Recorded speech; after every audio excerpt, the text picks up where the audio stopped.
My name is Reese, and I'm 28. I work in a little country town where everyone knows your name and business. Throughout my life, I've been more comfortable with computers than people, but that's not to say I'm a total dweeb when it comes to interacting with people.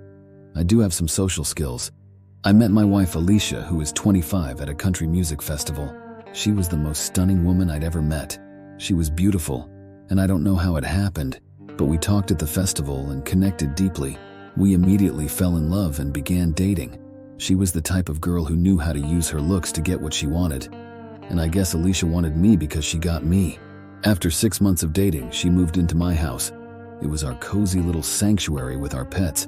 2 dogs, 2 rabbits, and a bearded dragon.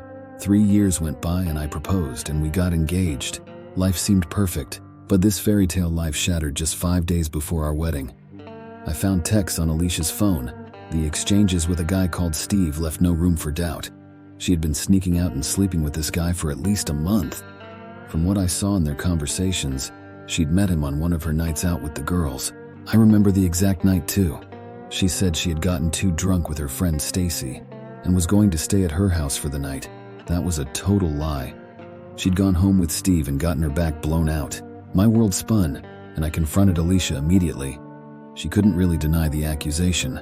The evidence was plain to see. Alicia cried and begged and apologized. She said it was a mistake and that I was her one true love, the one she wanted to marry. Alicia didn't want to call off the wedding less than a week before the big and expensive ceremony. It was her dream wedding that she'd spent months meticulously planning. She promised never to contact Steve again and convinced me to give her another chance. Love blinded me and I didn't want to back out because it was so close to the big day. We reconciled, went through with the wedding, and got married. I didn't feel right during the wedding. It felt more like a performance than a celebration, and I was right. A week later, Alicia packed her belongings and said she was leaving me for Steve. I was a husband for a week and then my wife left me for another man. Man, this absolutely destroyed me. I was a total wreck. How could Alicia be so insensitive, so heartless? It's like our entire relationship and all the years we'd spent together meant absolutely nothing. She even left the 2 dogs with me, which were hers and which she'd brought with her from before we started dating. The whole town knew what had happened, and I felt like a fool. The laughing stock of the community. Steve was the opposite of me. Charming but with little ambition. Content with his factory job and his penchant for seducing women. He was an alcoholic and a gambler. Alicia's attraction to him was a mystery I couldn't solve. Their affair, though, was short-lived. 6 weeks was all it took for Steve to grow tired of her.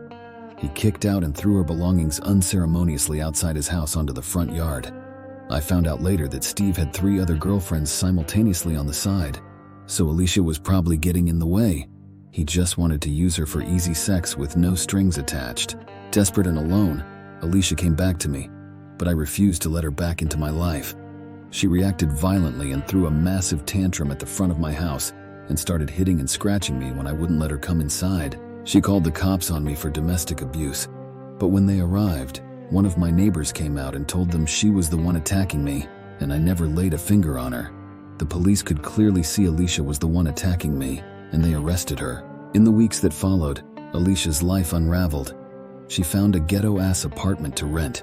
It was filled with cockroaches and smelled rotten.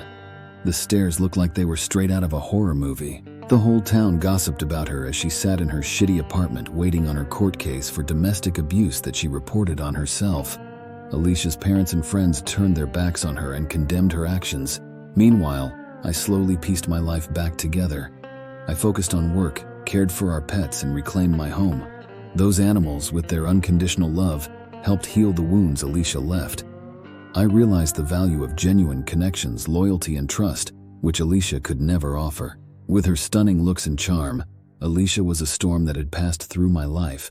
I learned that love isn't just about physical attraction.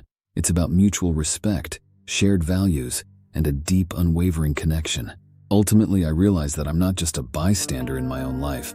Cheaters might have their moment, but in the end, they never prosper. And as for me, well, my journey is just beginning. Thanks for listening to my story. That's all I've got for now. It's been awesome having you here today.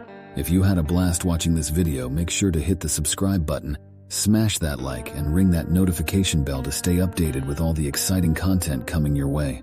Your support fuels my enthusiasm, and I can't wait to share more incredible stuff with you. Thanks a bunch.